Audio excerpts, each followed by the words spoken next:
ನಮಸ್ಕಾರ, ಅಶ್ವವೇಗ ನ್ಯೂಸ್ಗೆ ಸ್ವಾಗತ. ನಾನು ಸಂತೋಷ್ ಕಶ್ಯಪ್. ಮೊದಲಿಗೆ ಈ ಕ್ಷಣದ ಹೆಡ್ಲೈನ್ಸ್.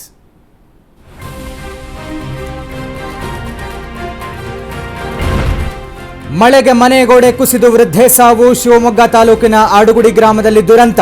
ಇತ್ತ ಕರಾವಳಿ ಭಾಗದಲ್ಲಿ ಮುಂದುವರೆದ ವರ್ಣಾರ್ಭಟ.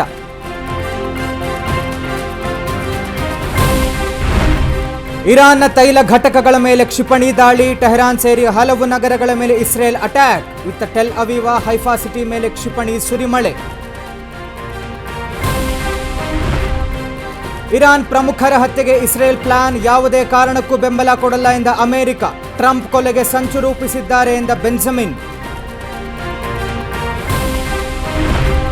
ಸೌದಿಗೆ ತೆರಳುತ್ತಿದ್ದ ವಿಮಾನ ತುರ್ತು ಭೂಸ್ಪರ್ಶ. ಹೈಡ್ರೋಲಿಕ್ ಆಯಿಲ್ ಲೀಕ್ನಿಂದ ಲ್ಯಾಂಡಿಂಗ್. ಹಜ್ಗೆ ತೆರಳುತ್ತಾ ಇದ್ದಂತಹ 25 ಯಾತ್ರಾರ್ಥಿಗಳು ಸೇಫ್. ಕೆಲ ಹೊತ್ತಲ್ಲಿ ವಿಜಯ್ ರೂಪಾನಿ ಮೃತದೇಹ ಹಸ್ತಾಂತರ. ಈವರೆಗೆ 80ಕ್ಕೂ ಹೆಚ್ಚು ಮೃತದೇಹಗಳ ಗುರುತು ಪತ್ತೆ. 4 ದಿನದಿಂದ ಆಸ್ಪತ್ರೆ ಮುಂದೆ ಕುಟುಂಬಸ್ಥರ ಗೋಳಾಟ.